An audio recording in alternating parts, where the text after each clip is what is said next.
forcément. Mais, mais au niveau du travail, ça n'a pas changé grand-chose parce qu'on a été obligé de travailler quand même. Forcément, la nature, elle ne s'occupe pas du Covid, donc on n'a pas eu le choix. Il a fallu y aller. Après, voilà, pour moi, le Covid n'a pas changé grand-chose au niveau de mon travail, à part juste au niveau de mes collègues, où bien sûr, on se serre plus la main, on fait attention, on met pas de masque parce que c'est pas facile en agriculture de mettre des masques, mais on fait attention. Voilà. D'accord. Et du coup, est-ce que vous avez fait, vous ou votre employeur, vous avez senti des comportements différents par rapport aux signes de reconnaissance?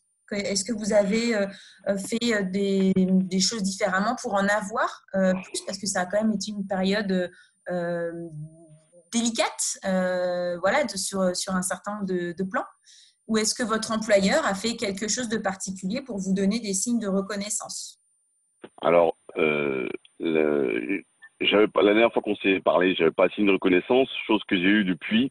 Donc c'est vrai que mon employeur nous a mis une prime le mois dernier.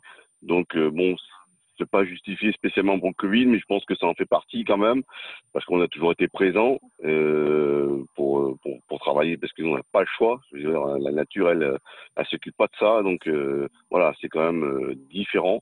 Donc il a fait un geste qui est quand même intéressant quoi, pour nous. Financier, je parle bien sûr. D'accord. Et est-ce que vous, envers votre employeur, vous avez eu des signes de reconnaissance particuliers par rapport à, alors ça peut être effectivement positif ou en tout cas dans la construction d'une demande d'amélioration en particulier? Positif, oui et non. Nous, si vous voulez, voilà, on n'a pas le choix. Je veux dire, on n'a pas fait, on s'est juste protégé simplement tous ensemble, bien sûr, mais on n'a pas fait pas plus, pas moins. On est venu quand même, il nous a demandé de venir. Eh ben, on a dit, bah, bien sûr qu'on vient. On n'a pas, voilà, on n'a pas le choix non plus, mais c'est le métier qui veut ça. Et voilà, on s'est pas dit, bah tiens non, moi, je veux pas attraper. Voilà, on a dit, on y va quand même. On y va quand même. On n'avait pas le choix. De toute façon.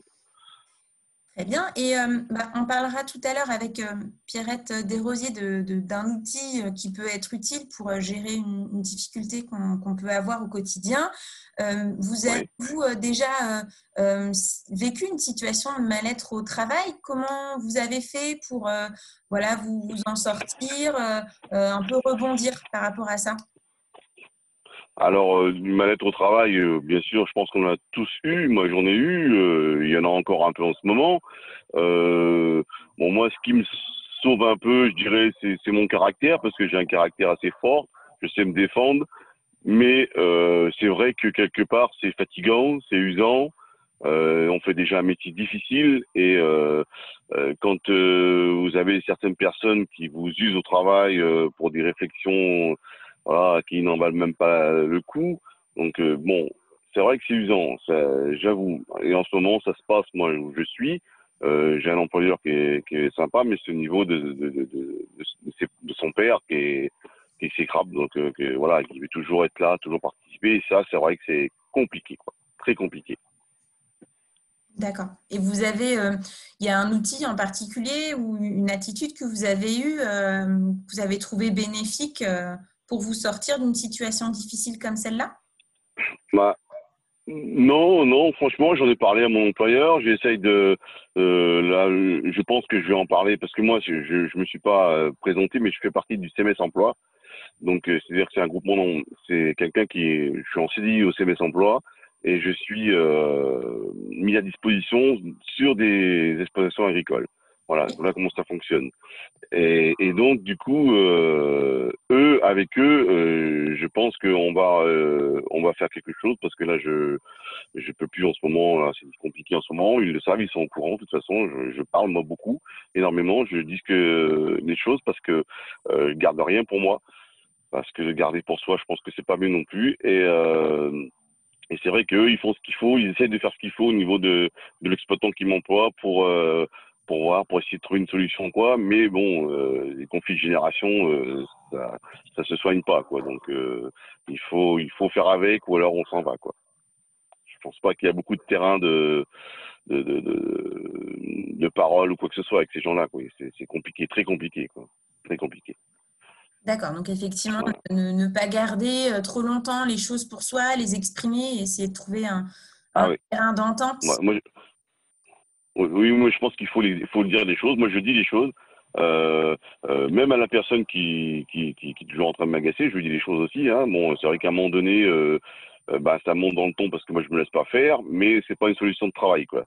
Pour moi, c'est pas une solution de travail. Moi, je veux bien travailler, mais je veux pas travailler tout le temps comme ça, quoi. Et là, malheureusement, il n'y a pas trop de solutions. Enfin bon, ou alors peut-être qu'il y a des solutions, mais on verra ça peut-être tout à l'heure avec la dame. On vous le souhaite en tout cas. Merci Philippe pour votre témoignage. Je voulais qu'on passe donc Merci. maintenant à l'invité suivant. Est-ce que Francis Claude Pierre est arrivé?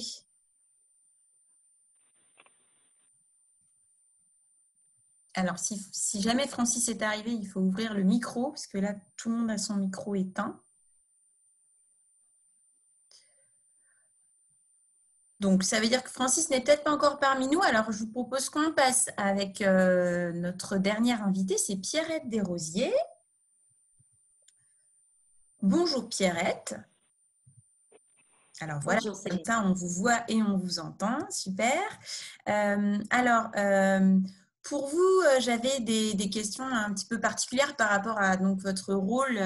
Comment vous présentez-vous déjà? Quel est votre métier? C'est votre dénomination? Je suis psychologue du travail et coach d'affaires et je me suis spécialisée en fait avec les agriculteurs, tout simplement parce que je suis tombée dans la marmite quand j'étais jeune. Je suis fille, sœur et conjointe de producteur agricole. Mon conjoint il a eu une ferme laitière pendant plus de 30 ans. J'ai eu la chance d'aller vous rencontrer aussi il y a quelques années. J'en garde un souvenir extraordinaire. Donc, j'interviens auprès des agriculteurs. C'est ma vie comme psychologue et coach depuis plus de 25 ans. Je fais des conférences, des formations et d'intervention. Est-ce que le son est bon? Très bien. Oui? OK. Oui.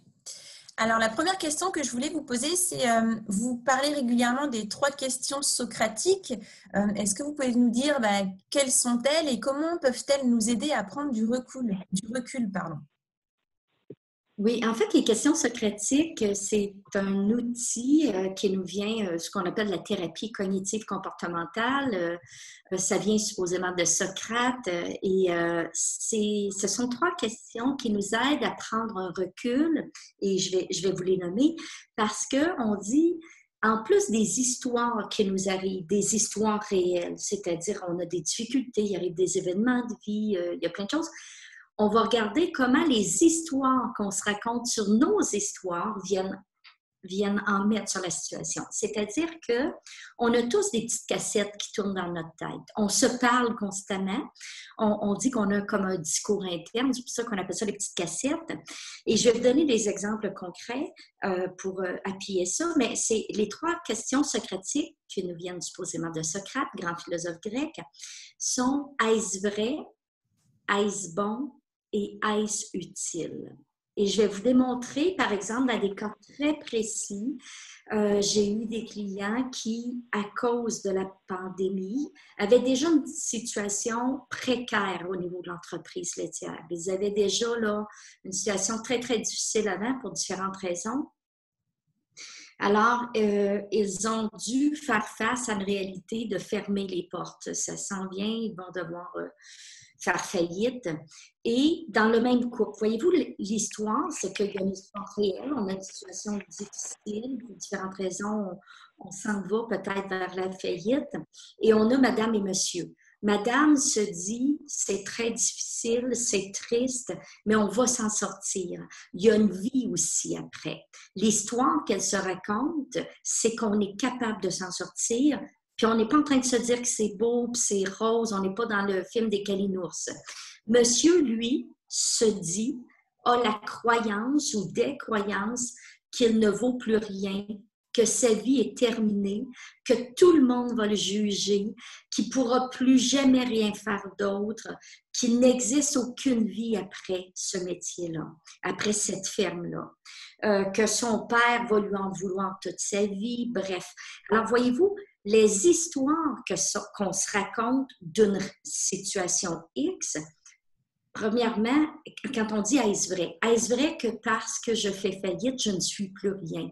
Est-ce vrai que je suis un incompétent? Pas du tout. Est-ce vrai que tout le monde va me juger? Absolument pas.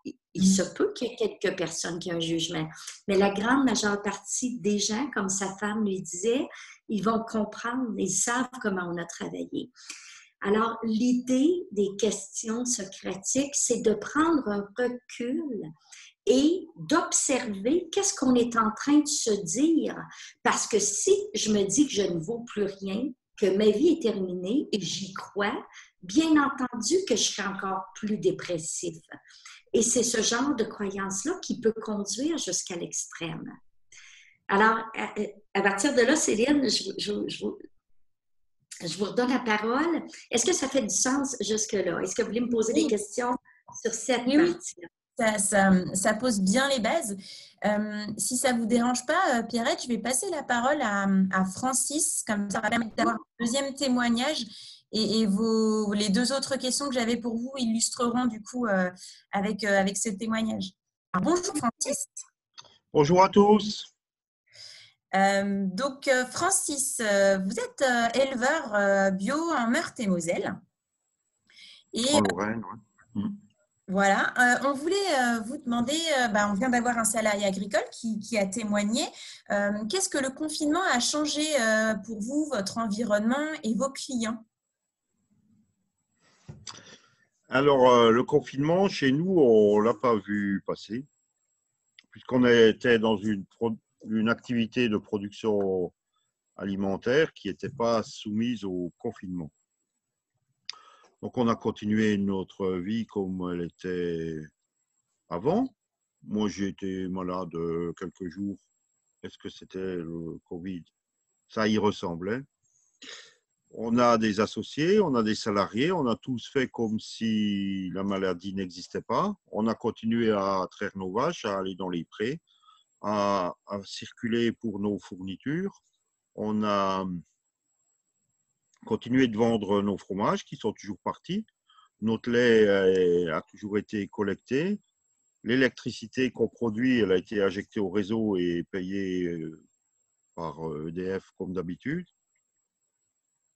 Donc nous, le confinement n'a pas changé notre vie. Ce qui a changé, c'est un peu le regard des autres qui nous ont vus comme des privilégiés. Donc, tous les autres autour de nous étaient en prison chez eux et nous, on était en liberté dans la nature. Donc, à partir de ce moment-là, on a pris conscience qu'on était véritablement des privilégiés. Alors, on a dit, on va donner un peu de nos avantages et on a organisé tout simplement qu'est-ce qu'on pouvait faire. On a organisé entre 5 ou 6 producteurs fermiers une collecte de produits. Un donnait du pain, l'autre la charcuterie, l'autre nous des fromages, un autre des terrines, un autre des œufs. Et tous les semaines, on faisait une collecte qu'on apportait au service de réanimation pour faire plaisir aux infirmiers, aux infirmières, au personnel soignant de tout le mal qu'ils avaient et qu'ils se donnaient pour sauver des gens. Ça a été notre contribution pour un peu compenser par rapport aux autres la chance qu'on avait de passer à côté de ça. Et ça a été bien accueilli. Le personnel soignant voit aujourd'hui d'un autre œil les travailleurs de l'agriculture.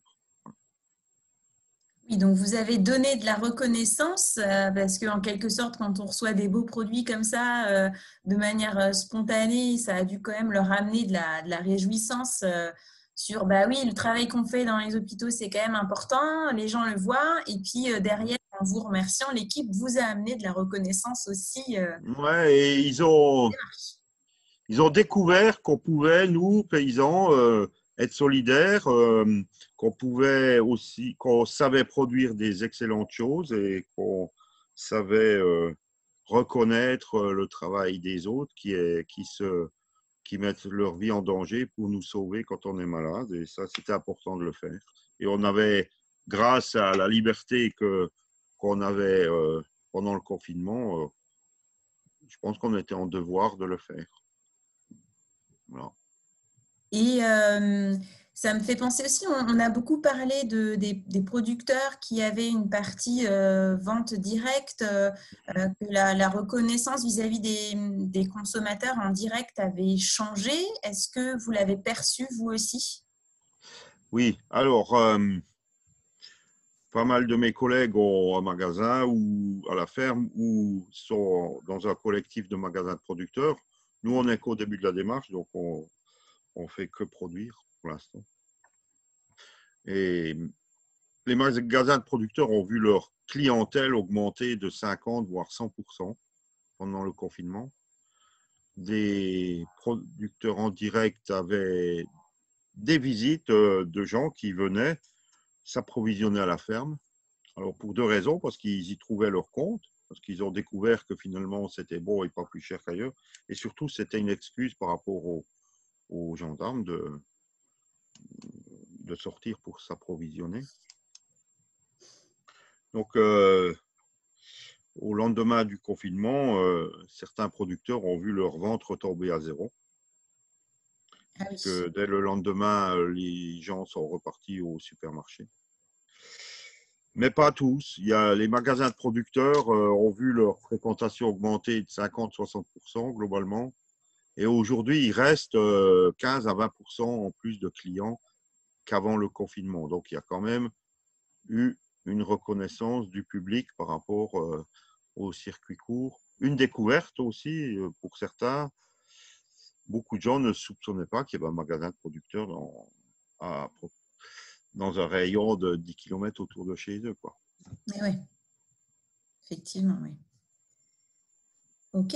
Et, autre chose sur cette thématique de la reconnaissance de votre travail, est-ce que ça a changé autre chose, cette crise sanitaire, ou est-ce que ça change actuellement?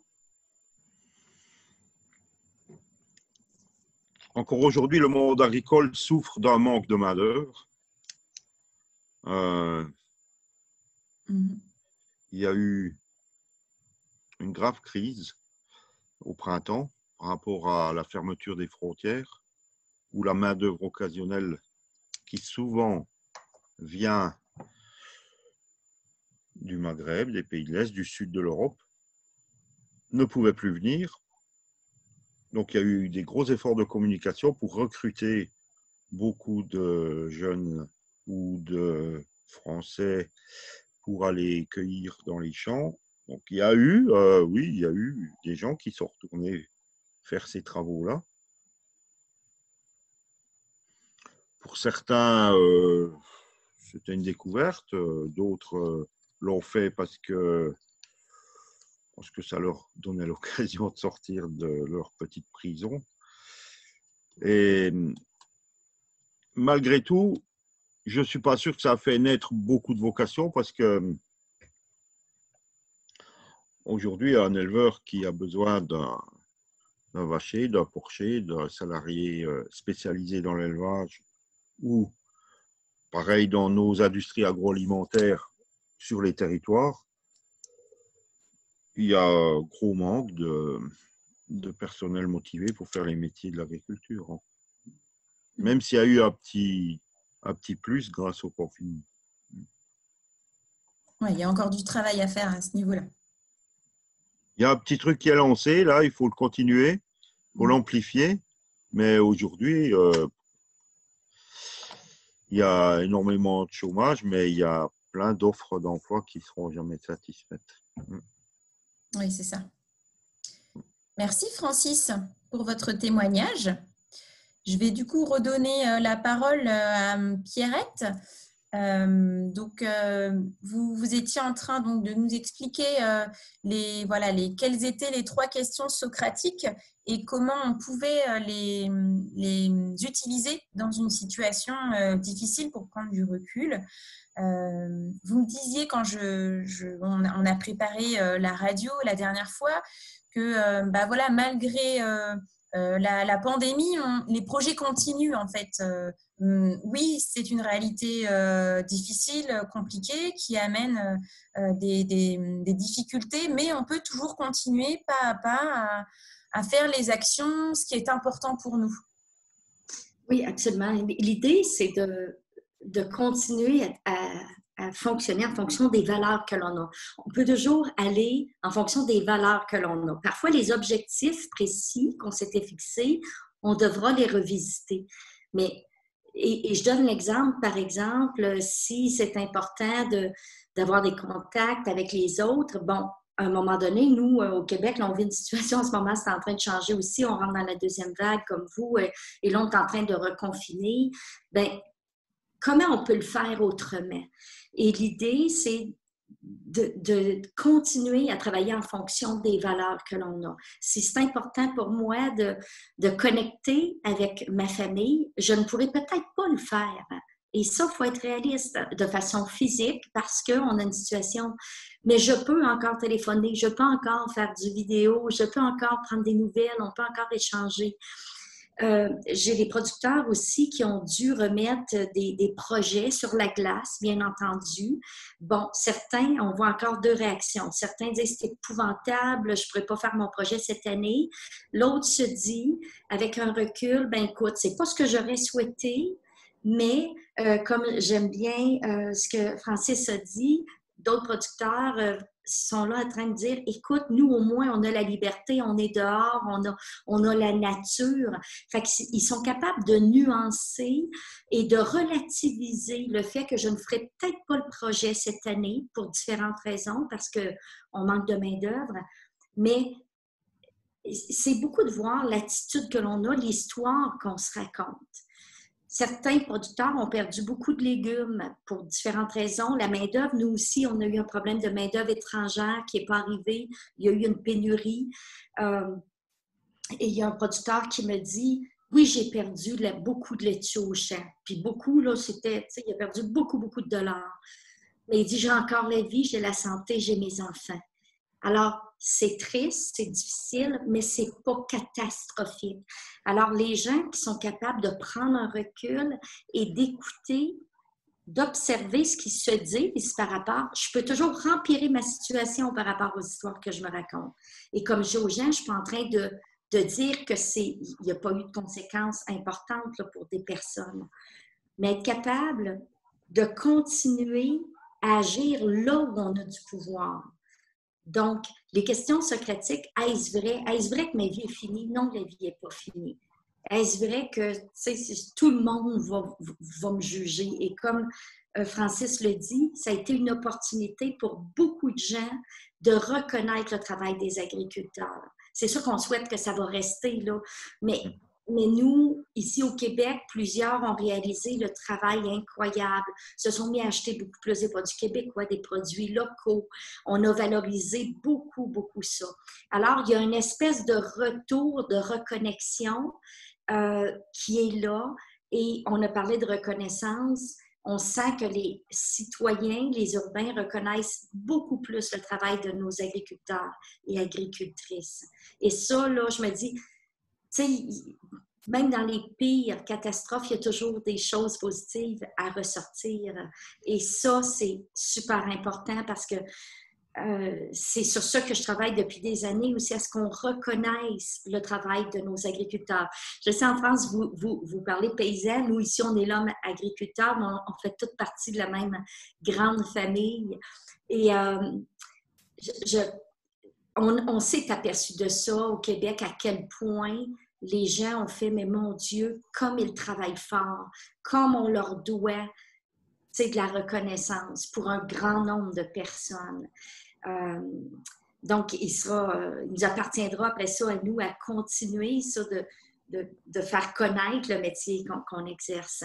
Mais l'idée de la reconnaissance, elle est fondamentale. Et comme, je répète encore parce que Francis a donné beaucoup de matière, quand on en donne, on en reçoit. Ce sont des vases communicants. Et, je voudrais un peu compléter. Oui.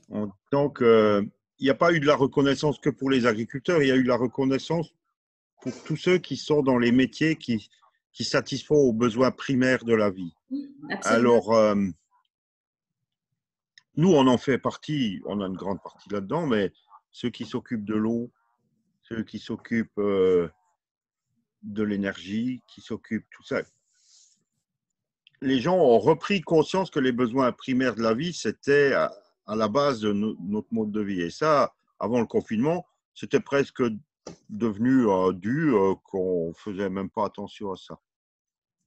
Je voudrais aussi dire autre chose par rapport à la crise. On a entendu notre président qui a dit « Nous sommes en guerre ». Alors mon papa, qui a 94 ans, qui lui a connu la guerre, il a dit eh ben, une guerre comme ça, on aurait bien voulu, nous. Hein, parce qu'on vous paye pour rester à la maison. Si c'est à la guerre aujourd'hui, ben, vous avez bien de la chance. Hein. Donc, il faut relativiser, comme vous l'avez dit, Pierrette.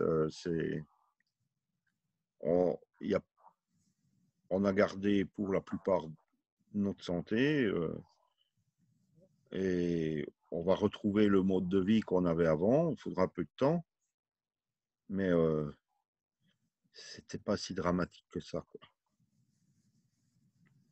Oui, et j'avais une autre question pour Pierrette. Est-ce que vous avez constaté dans l'agriculture des changements de comportement avec le confinement? Des changements de comportement. Il y en a eu il y a eu différentes choses. On a vu des gens qui ont reconnecté davantage avec la famille. C'est un peu paradoxal hein, en période de confinement, mais pour différentes raisons, parce qu'à un moment donné, il y a des gens qui ont atterri dans les familles en campagne parce que c'était soit des frères, des sœurs ou les enfants rendus adultes. Et il y a certaines personnes qui ont dit que ça a été une opportunité pour reconnecter avec des gens qui, tu sais, on avait pris pour acquis, hein, puis des fois, les enfants sont plus loin. Et là, il y en a qui les ont eus pendant 3 semaines, un mois et demi. Et ça a créé quelque chose d'extraordinaire. Je ne dis pas qu'il n'y a pas eu de tension aussi, parce qu'il y a des ajustements. Mais pour ceux qui étaient déjà unis, ça a été extraordinaire de dire, bien, ils ont reconnecté. Certains ont dit, jamais que j'aurais pu passer autant de temps avec mes enfants ou mes petits-enfants. Certains. Bon. On a vu aussi des entrepreneurs qui ont mis plus en place des réunions de travail avec les employés parce qu'ils devaient parler des mesures, comment on s'ajuste et comment on doit fonctionner. Et ce prétexte-là, en fait, c'était devenu on doit s'ajuster. Ça l'a amené les gens à parler du fonctionnement au quotidien, puis on ne prenait pas vraiment le temps de faire ces réunions-là. Alors, ils ont mis en place des réunions de façon beaucoup plus périodique et fréquente. Plusieurs m'ont dit, bien, je pense que ça va rester parce qu'on a pris une habitude et on s'est aperçu que c'était drôlement intéressant de planifier notre semaine. Fait qu'on est parti de la COVID pour commencer à mettre en place des nouvelles façons de faire. J'ai des employés, vous les appelez ouvriers, on les appelle employés, qui ont dit, bien, ça a été le fun parce que là, on fait des réunions et on est inclus davantage. Alors, il y a aussi des petites surprises comme ça. J'ai eu la chance de faire un webinaire qui a fait une tournée sur la gestion du stress, un webinaire virtuel au Québec. Et plusieurs régions ont fait des ateliers de cuisine virtuels avec ça. Et ce que ça a créé, au-delà du contenu et des stratégies, c'est qu'il y a plein de... C'était pour des agricultrices à la base, bien qu'il y ait des agriculteurs qui ont participé. Et il y a des femmes qui m'ont dit « Hey, je ne connaissais même pas ma voisine de l'autre rang, dans le sens... » Et là, à cause des réunions virtuelles, c'est un paradoxe, hein? On est en vidéo, mais là, les gens se sont connectés puis ont fait « Ah oui, elle reste pas loin. » Ils ont créé des contacts. Certains se sont dit « Ben, c'est le fun, on va se refaire des petites réunions Zoom comme ça. » Alors, des fois, on découvre à travers ça par la force des choses, on découvre des nouvelles façons de faire avec lesquelles on dit ben, « Sais-tu, c'est le fun, ça. » Alors, bien sûr, il y a des difficultés. Là, je ne suis pas en train de nier ça du tout. D'autres se sont dit, ben, on a vu à quel point le télétravail ou les réunions Zoom pouvaient faire sauver du temps. J'ai plusieurs producteurs qui font des productrices qui font des heures pour aller en réunion. Là, ils ont dit, attends un petit peu, on va encore en faire, on a le goût de se revoir en personne. Puis ça, c'est super important. Mais on va être capable parfois de dire, on va peser le pour et le contre parce que c'est quelque chose, quelqu'un qui prend une journée pour partir en réunion à cause des distances. Ça aussi, on dit, on va revisiter ça. Et peut-être la dernière chose que je dirais, Céline et tout le groupe, c'est que quand on est forcé, on est confronté à quelque chose, certaines personnes ont dit, j'ai revisité mes priorités. Puis il y a des choses que j'ai décidé d'abandonner. Et ça, de revisiter ses priorités, parce que tu n'as pas le choix. Tu n'as plus les ressources, des fois tu n'as plus l'énergie, ou tu n'as plus le temps, ou tu n'as plus les moyens. Et on s'aperçoit que parfois, on abandonne des choses qu'on pensait importantes, puis on dit, c'est libérateur. Il y en a qui ont décidé de ne pas faire un certain projet, puis on dit, sais-tu, je réalise que je m'en tiendrai pas plus mal de ne pas faire cet investissement-là. Ils ont revisité ça, des façons de travailler, des engagements qu'ils avaient. Bref, je pense que dans toute crise, il y a une opportunité aussi de se découvrir, de se connaître. Quand on dit de se réinventer, de reprioriser certaines choses et de faire du ménage dans notre vie. C'est ça que j'aurais le goût de dire aussi. Francis a l'air d'accord. Mais moi, on constate dans des entreprises que avant la norme ou la priorité… Tiens, tu peux fermer la porte. La norme ou la priorité, c'était d'être présent au boulot et l'exceptionnel, c'était la visio. Et depuis, c'est l'inverse. C'est la norme, elle est devenue la visio et l'exceptionnel, c'est de faire le déplacement et de se retrouver ensemble. Donc là, il y a des priorités qui ont été inversées et je pense pour beaucoup d'employés, ça va continuer comme ça. Très bien, merci Pierrette, merci Francis et Philippe. On va passer maintenant aux questions, donc je vais passer la parole à Elsa. Est-ce que tu as reçu des questions des auditeurs? Oui, j'en ai reçu une. Bonjour à tous déjà. Une question d'une agricultrice qui demande à Pierrette, face à cette culpabilité au jugement de certaines personnes que nous avons à faire face, avez-vous des recettes, des méthodes pour sortir définitivement et redonner de l'attractivité au métier et satisfaire les besoins de main-d'œuvre, de faire face dans nos connexions de bonnes valeurs, de bonnes décisions dans la reconnaissance des bienfaits du travail en agriculture? Donc, si je résume, en fait, c'est Pierrette, avez-vous des recettes ou des méthodes pour sortir définitivement en fait, de ce problème, de faire face à la culpabilité ou au jugement de certaines personnes? Moi, je demande souvent à mes clients, quand les gens me disent je me sens jugée, là, donc, on va regarder par qui, parce que souvent, on se sent jugé. Bon, et là, quand on identifie des personnes, je me dis, est-ce que c'est vraiment des personnes qui te respectent et que tu as le goût d'entretenir des relations? Parce qu'habituellement, nos amis, les gens pour qui on compte et ceux qui comptent pour nous, c'est pas eux qui vont nous juger. Ce sont des personnes qui ne nous connaissent pas. Et parfois, c'est même abstrait pour nous. Puis je ne dis pas qu'on n'entend pas, là, on va sur les réseaux sociaux, là. Ça pourrait être le sujet d'une autre émission, là. Alors, moi, je décroche de ça. Je me dis, je vais m'investir dans mes relations avec ceux qui comptent pour moi et que je compte pour eux. Puis habituellement, nos amis, là, c'est pas eux qui vont nous juger, parce que s'ils nous jugent complètement, et ben là, peut-être on peut se questionner sur l'amitié. Alors, j'ai appris jeune et ma mère me disait, puis j'ai tenté de m'en souvenir toute ma vie, c'est impossible de plaire à tout le monde. Si j'ai cette idée irrationnelle-là que je dois nécessairement être aimée par tous, c'est voué à l'échec et voué au malheur. J'aimerais être aimée par tous, c'est utopique. Donc, j'ai pas besoin d'être aimée par tous, j'ai pas besoin d'être appréciée par tous pour être heureuse ou être heureux. Donc, soyons capables de choisir, de s'investir avec les personnes qui sont importantes pour nous. La culpabilité, pour moi, c'est une autre chose. Là, on se sent coupable de quoi? Peut-être que la dame pourrait préciser. Là. Encore là, ben, la culpabilité, c'est souvent parce que j'ai une idée irrationnelle que je devrais toujours être compétente, toujours être parfaite, toujours être à la hauteur. Ce sont dus à des exigences que j'ai qui sont irrationnelles. Je ne suis qu'un être humain. Un être humain, par définition, c'est faillible. Donc, je suis faillible. Je ne m'attends pas à être parfaite. Je fais de mon mieux. Et à partir du moment où on dit, ben, est-ce que j'ai fait de mon mieux? Parce que la culpabilité est souvent reliée à quelque chose qu'on a fait ou une erreur ou quelque chose qu'on n'a pas fait ou qu'on n'a pas dit. L'idée, c'est est-ce que je fais de mon mieux avec qui je suis, avec les connaissances que j'ai, avec l'expérience que j'ai à ce moment-là? La plupart du temps, c'est oui. Alors, je ne peux pas être parfaite. Et quand j'accepte ça, j'ai beaucoup moins de culpabilité. Je ne sais pas si j'ai répondu à la question de... Excusez-moi, c'était quoi son prénom, madame qui a posé? C'est Véronique. Véronique. Alors, elle pourra peut-être répondre si ça fait du sens pour elle. Et peut-être aussi, je lisais quelque chose ce matin, justement, on a beaucoup tendance à se comparer aux autres. Et, sauf qu'en fait, chacun a un contexte personnel, professionnel différent. Et en fait, on peut pas.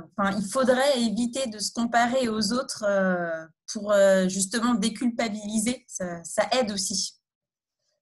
Absolument, Céline. Si je peux rajouter, on dit que la comparaison, c'est un ingrédient parfait qui conduit au malheur. Parce qu'il y aura toujours quelqu'un de plus beau, de plus smart, de plus fin, de bon. Puis souvent, on compare que sur une partie, on ne sait jamais toute l'histoire de la personne. Alors, on ramasse une petite partie, puis on se compare à ça. Alors, encore là, est-ce vrai que je suis moins bonne que l'autre parce que est-ce utile? Est-ce utile que je me compare? Si ça t'aide et ça te donne de la drive et ça t'amène à donner le meilleur que pour toi et que c'est bon, continue. Si ça te nuit, arrête. Est-ce utile? Est-ce utile que j'accroche après ce commentaire-là? Est-ce utile que je regarde les réseaux sociaux s'il y a des choses négatives? Est-ce utile par rapport aux objectifs que je poursuis? Si oui, continue. Sinon, change de stratégie.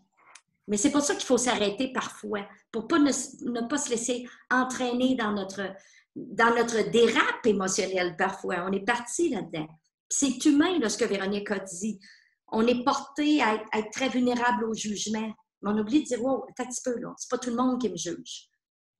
J'existe même si vous n'êtes pas d'accord avec ce que je fais. Alors, Véronique vous remercie beaucoup parce qu'elle dit c'est parfait. Merci, Véronique. J'avais une autre question alors qui m'était arrivée par mail avant l'émission, donc je vous la pose. C'est les agriculteurs ont-ils vraiment repris confiance selon vous? Alors, je ne sais pas, soit Pierrette, soit notre autre témoin qui veut répondre. Oui, parce que du coup, je pense que c'est dans le contexte de, comme on disait tout à l'heure avec Francis, qu'il y a eu un regain auprès des producteurs en vente directe et qu'il y en a qui constataient que juste après, dès le déconfinement, il y avait eu une chute et les gens étaient retournés dans les grandes surfaces. Et donc, est-ce que vraiment ils ont pu reprendre confiance ou est-ce que ça les a désillusionnés, cette attitude ?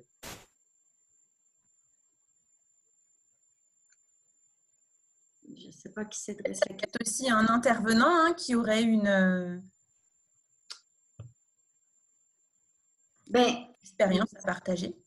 Je ne sais pas, peut-être qu'on n'a pas tout à fait la même situation, mais je dirais qu'au Québec, c'est peut-être une question qui est assez large. Je dirais confiance par rapport à quoi et pour qui. Il y a certains secteurs qui sont probablement plus confiants. Et il y en a d'autres qui ont dit, ben, je vais apprendre de ça et je vais devoir m'ajuster. On peut devenir aussi confiant dans d'autres choses, c'est-à-dire nos capacités à s'adapter.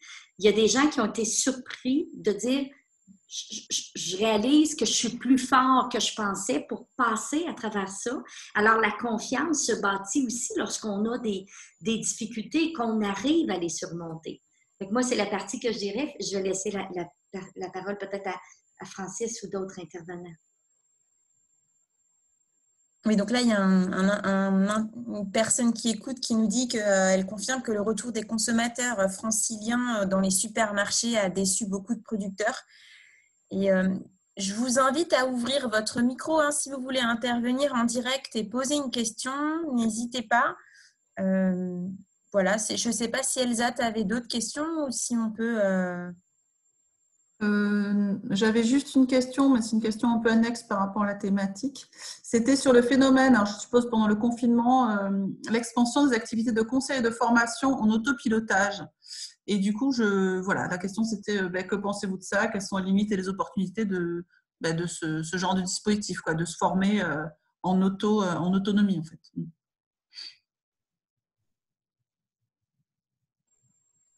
Alors, du coup, je suppose que c'était pour Pierrette la question, mais… OK. Vous voulez dire autopilotage, c'est pas une expression qu'on a, vous voulez dire par web? Est-ce que c'est ça? Je suppose, oui, que c'est à distance. Oui, j'ai pas eu la personne en direct, mais je suppose que c'est à distance. Oui. OK, à distance. Ben, écoutez, moi, je vous dirais que pour moi, c'est clairement maintenant, c'est devenu une opportunité de faire autrement et de me réinventer. Je vais parler pour moi, mais je le vois aussi au Québec avec d'autres formateurs. Parce que, comme vous le savez, peut-être chez vous aussi, là, nous, moi, toutes les conférences et formations, à partir du mois de mars, il n'y a plus rien qui s'est passé. On retombe en reconfinement. On en a peut-être encore pour 6 mois avant que ce soit possible. Alors, je m'intéresse beaucoup aux entreprises familiales, famille en affaires et affaires de famille. Alors, c'est une opportunité. Avec mon fils, je vais développer des webinaires, des séries, des outils via le web. Et je pense qu'il y a une façon de faire qui, c'est pas en personne, mais d'un autre côté, on le voit ce matin. Grâce à ça, peut-être qu'on n'aurait même pas pensé faire ça. Céline a eu l'idée, je ne sais pas, en tout cas, je pense que ça part de Céline. On est capable de se connecter et j'espère que ce ne sera pas une dernière. On pourra se reconnecter ensemble. Ça donne un visage nouveau au développement de nos compétences. C'est pas parfait, mais c'est une autre alternative parce que souvent, les gens n'ont pas accès s'ils ne peuvent pas se déplacer. Alors, je pense qu'on va pouvoir inventer quelque chose de pas mal intéressant et que les gens auront des opportunités chez eux, à leur rythme, de se former. S'ils sont capables d'opérer un peu un ordinateur, c'est à la portée de tous. On ouvre un nouveau monde en termes de compétences, de contenu, de possibilités. Super, merci. Je partage assez ça. Je pense que le présentiel ne pourra jamais être complètement… mais c'est vrai qu'on peut faire un bout du chemin à distance, voilà, pour notamment dans cette période-là, continuer à avancer des projets, des formations, partager sur les difficultés qu'on rencontre et puis voilà, permettre du présentiel quand c'est possible, dans les bonnes conditions, avec moins de personnes peut-être autour de la table. Voilà, c'est la diversité qui fera la complémentarité qui est bonne en fait. Et si je peux rajouter, il y a une idée qui me vient, c'est que je pense que lorsqu'on va se rencontrer, on va tellement apprécier. Vous savez, lorsqu'on est en manque de contact humain, et là, on va réaliser la richesse que l'on a. Et ça sera encore plus riche, ces contacts-là. On va être capable de dire merci la vie de nous offrir ça. On était rendu dans une société fort abondante, on avait de tout, on a pris tout pour acquis et paf, ça nous ramasse.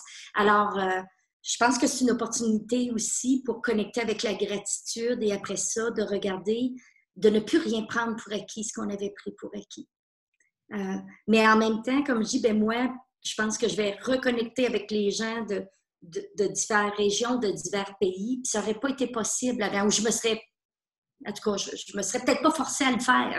J'étais à temps plein au Québec, alors on sait que c'était quand même, ça a été extraordinaire ce qu'on a vécu, mais c'était quand même du travail. Et là, on pourra connecter avec d'autres gens ailleurs. Moi, je veux voir le beau côté, tout en étant capable de comprendre qu'il y a des difficultés. mais on doit capitaliser sur les possibilités aussi que ça amène. C'est ça, et moi je confirme, on a une formation à Tram, même avant cette période de confinement, donc c'est un parcours sur 6 mois et le début peut tout se faire en distanciel. Hein. Il y a un questionnaire, il y a des webconférences et puis après il y a un groupe d'échange de pratiques en présentiel. Et donc au tout début, sur la première grosse moitié, les participants ne se voient qu'à distance. Et le premier groupe d'échange de pratiques, on a eu des retours super en se disant c'est bien le distanciel, mais à la fin de la journée, ils disaient mais rien ne remplace le présentiel. Et pourtant, tous des agriculteurs, employeurs d'assez grosses exploitations qui n'ont vraiment pas beaucoup de temps à nous consacrer en présentiel. Mais ils disaient surtout là, il devait y avoir une deuxième journée en présentiel et ils voulaient absolument la maintenir en présentiel. Parce que pour eux, ça complétait le processus et c'était indispensable. Il y a un petit témoignage aussi dans le chat. Bonjour à toutes et tous. Se former à distance est une possibilité de gagner en autonomie pour ceux aussi qui sont isolés ou dans des régions isolées. Et ça permet de monter en compétences. Et il y avait aussi un « Merci Pierrette ». Est-ce qu'il y a d'autres questions dans les participants? Donc non chez Elsa. Est-ce qu'il y a un participant qui peut prendre la parole en direct pour poser une question? Prendre la parole ou poser sa question dans le chat. Moi, j'avais une question, soit un participant ou Pierrette ou Philippe qui peut répondre. Qu'est-ce qui vous a le plus surpris pendant le confinement? Un comportement, une action, quelque chose que vous vous souvenez encore, ça vous a surpris, alors positivement ou négativement. Mais quelque chose d'un peu inattendu.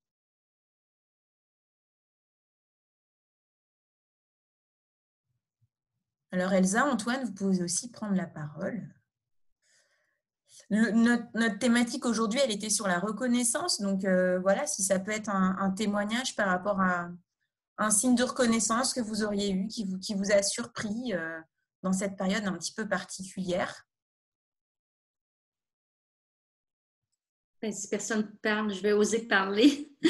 Moi, je dirais que c'est ça. J'ai assisté, en tout cas au Québec, à plusieurs témoignages dans les réseaux sociaux. On sait, ça peut être positif et négatif, ça c'est clair, mais j'en ai vu énormément des personnes dire, mais j'avais oublié d'où venaient nos produits, notre alimentation, on avait oublié nos agriculteurs et ça m'a surpris ce vent-là.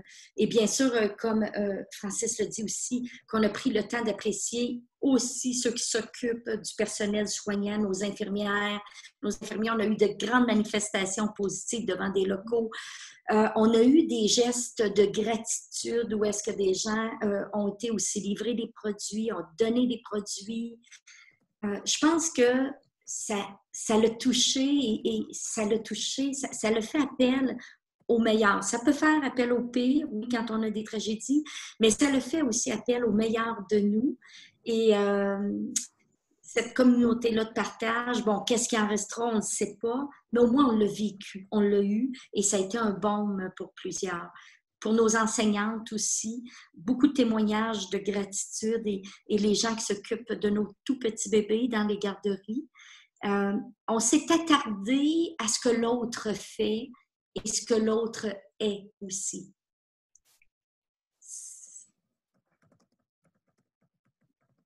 Oui, moi j'avoue, j'ai eu une grande reconnaissance pour mon maraîcher qui a continué dans des conditions spécifiques, mais qui a continué toutes les semaines à livrer ses légumes. Et lui, il me répondait toujours, oui, mais merci aussi à vous parce que sans vous non plus, on n'est pas là. Et c'est vrai qu'au quotidien, on ne pense pas forcément à se dire merci comme ça.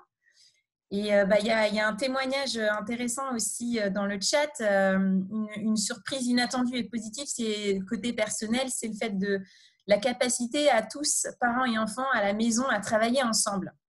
Et donc de la reconnaissance de notre capacité à nous investir, tous avec sérieux et engagement et stimulation en collectif au sein de la famille aussi. Parce que c'est vrai que même si on a beaucoup parlé des agriculteurs, il y a aussi beaucoup de métiers qui, effectivement, ont été confinés, ont dû concilier vie de famille et vie professionnelle. Et c'était pas tous les jours simple, hein. Il fallait des talents de jonglage, etc. Donc, c'est un beau témoignage aussi. Merci, Claire. Antoine.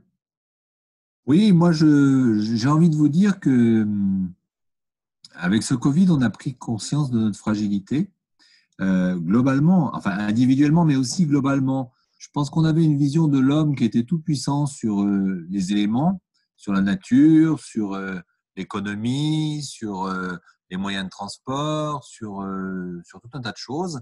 Et là, on s'est rendu compte que cette petite bestiole est venue nous bouleverser dans nos convictions.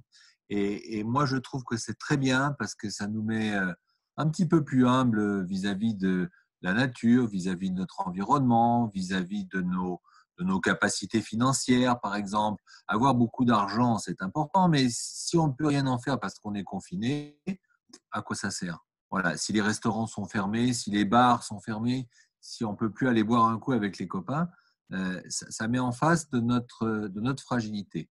Voilà, et moi, je trouve que c'est une belle leçon de vie. Merci, Antoine. Et du coup, peut-être on peut se permettre une dernière question, c'est quel est le signe de reconnaissance qu'on vous a formulé il n'y a pas longtemps ou il y a un moment, mais qui vous a marqué, dont vous vous rappelez encore aujourd'hui? Parce qu'on dit souvent que, je ne sais plus qui est-ce qui dit ça, un signe de reconnaissance, ça redonne du positif, de la motivation à quelqu'un pendant, je crois que c'est 3 mois. Ça a une durée sur la motivation de la personne qui est assez longue. Et voilà, même un merci dit de manière authentique peut avoir un effet sur le moyen long terme. Alors, est-ce que vous vous souvenez, est-ce que quelqu'un veut témoigner d'un signe de reconnaissance qui l'a particulièrement marqué, qu'on lui a donné ou qu'il a donné à quelqu'un et dont il a vu les effets? Alors moi, pour vous faire rigoler, je vais vous parler d'un signe de reconnaissance de mon fils qui va avoir 11 ans et qui m'a dit un gros mot la dernière fois parce qu'on sent l'adolescence qui pointe son nez. Et voilà, donc ça m'a permis de reparler avec lui et voilà, c'est dans ce sens-là que je voulais témoigner, c'est que c'est un signe de reconnaissance négatif, mais qui permet de reposer les choses entre une mère et son fils. C'est merci de t'être exprimé, de ne pas avoir gardé pour toi tout ça et de partager. C'est ça. C'est vrai, dis donc, faut quand même prendre du recul sur le coup de la situation pour se dire « Ah merci !» Non, se mettre en colère dans ce genre de situation ne sert à rien. Mais on ne peut pas toujours se maîtriser. Hein.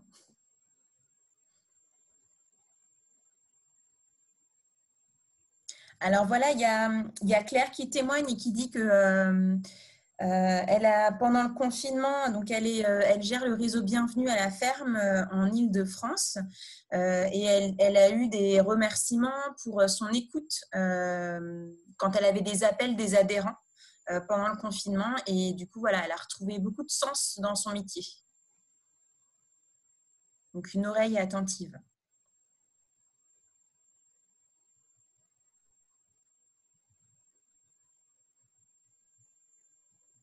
Mais voilà, moi, je sais qu'au quotidien, c'est des petites attentions aux personnes.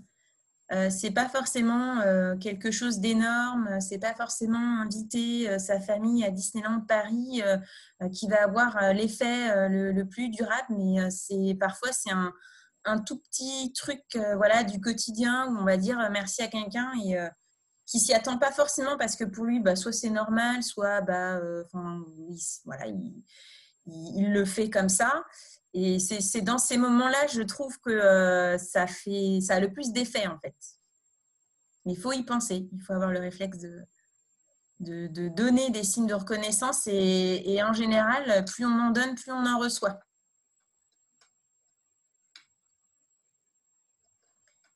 Et il y a Véronique Camus qui nous dit « J'ai eu le remerciement des salariés qui font des petits gestes cadeaux en fin de saison et un repas avec l'équipe aussi pour remercier de la grosse saison, du gros chantier qui vient de se terminer. Ouais, c'est bien de pouvoir clôturer un chantier en équipe comme ça, marquer le coup. C'est vrai. Tout à fait. Je suis assez d'accord avec ça. Oui, parce que c'est pas systématique. Quand on a des grosses pointes de travail, de prendre le temps de se poser et de fêter ce qui vient d'être fait, Ouais. c'est pas toujours. Nous, on le fait. On le fait. Ouais. Oui, on le fait par rapport aux vendanges. Quand les vendanges sont finies, l'employeur nous paye toujours un super repas au resto. Bon, cette année, je sais pas, mais d'habitude, c'est comme ça, quoi. C'est très bien, c'est convivial, c'est sympa, on se retrouve hors du travail, quoi. Dans une autre... c'est sympa. Super. Et peut-être rajouter, souvent dans mes interventions, lorsqu'il y a des conflits importants, je demande aux gens, ça fait combien de temps, quand il y a des conflits dans la famille, dans le couple, les associés, ça fait combien de temps que vous vous êtes pas donné du feedback positif, de la reconnaissance, puis ils sont là, ils se regardent, puis effectivement, il n'y a plus aucun dépôt, il n'y a que des retraits. Des retraits, c'est-à-dire des choses qui sont blessantes. Et je dis toujours qu'une relation, c'est comme un compte de banque. Il faut faire plus de dépôts que de retraits. Et les dépôts, c'est ça. Puis parfois, c'est des petits dépôts au quotidien, un petit geste, un petit merci. Hey, il y a une chance que tu étais là, tu m'as aidé, tu as eu une fameuse de bonne idée. La reconnaissance, elle peut prendre tellement de formes différentes, mais c'est comme de l'engrais sur la relation. Et c'est une habitude à développer. Parce que souvent, les gens sont même gênés de le faire dans leur famille. Quand on n'a pas pris l'habitude de le faire, on se sent mal de dire merci. Hey, wow, tu as eu une bonne idée, une chance que tu es là, parce qu'on n'a pas, ça ne fait pas partie de notre culture. Alors, je dis aux gens, bien, pratiquez-vous à l'extérieur. Allez au restaurant et vous dites à la serveuse, hey, merci, j'ai eu un très bon service. Pratiquez-vous avec des étrangers, puis rapidement, ça va être, OK, ça va être un peu plus facile. Mais c'est vraiment ça. La reconnaissance, c'est des petits gestes, des petits mots, des petites actions parsemées comme ça qui font une différence. C'est vraiment de l'engrais pour la relation. Et si on veut qu'une relation soit riche, il faut déposer. Exactement. C'est pas dans notre culture et par contre, ça se travaille en fait. C'est comme tous les petits éléments de la psychologie positive. La bonne nouvelle, c'est que voilà, il faut commencer et au fur et à mesure, ça deviendra plus comme un réflexe et on y pensera plus souvent et ce sera aussi plus facile parce que des fois, on est un peu mal à l'aise avec le fait de dire merci, voilà. Et à force de le cultiver, ça vient plus facilement. Et il y a Élise qui nous témoigne, on peut aussi se donner de la reconnaissance à soi-même et célébrer ses propres réussites. Mais oui, tout à fait. Merci pour ce témoignage parce que voilà, c'est exactement ça. Et nous, des fois, à Tram, on essaye, on a fait ça pour un projet une fois, mais c'est le début. On va essayer de le faire plus souvent, mais d'acter dès le début de la gestion du projet une étape célébration à la fin. Et de prévoir dès le début que la clôture, ce sera quand on aura célébré la fin du projet. Et tout de suite, ça donne une autre vision sur ce qui va se passer. Merci à tous pour vos témoignages. Cette 4e radio touche à sa fin. Merci beaucoup à Philippe, Francis et Pierrette pour leur disponibilité aujourd'hui, pour leur témoignage. Voilà, Francis a dû nous quitter, il avait une autre réunion importante. Voilà, il m'avait dit au revoir, mais en fait, il a envoyé dans le chat qu'à moi. Mais il vous avait dit au revoir à tous. Merci aux auditeurs de nous avoir écoutés et aussi pour les nombreuses questions que vous avez posées. Vous pourrez retrouver prochainement le replay de cette radio sur le site de Tram. Je vous enverrai un petit lien par mail. Et voilà, je voulais aussi remercier l'équipe, Elsa, Muriel, Fabienne, Antoine, voilà, les membres de l'équipe projet qui ont permis la mise au point de cette radio. Je vous souhaite une très bonne après-midi et je vous dis à bientôt pour la prochaine Radio Bien-être. Merci, au revoir. Bonne journée à tous. Bonne journée, au revoir. Au revoir. Merci. Au revoir. Au revoir tout le monde.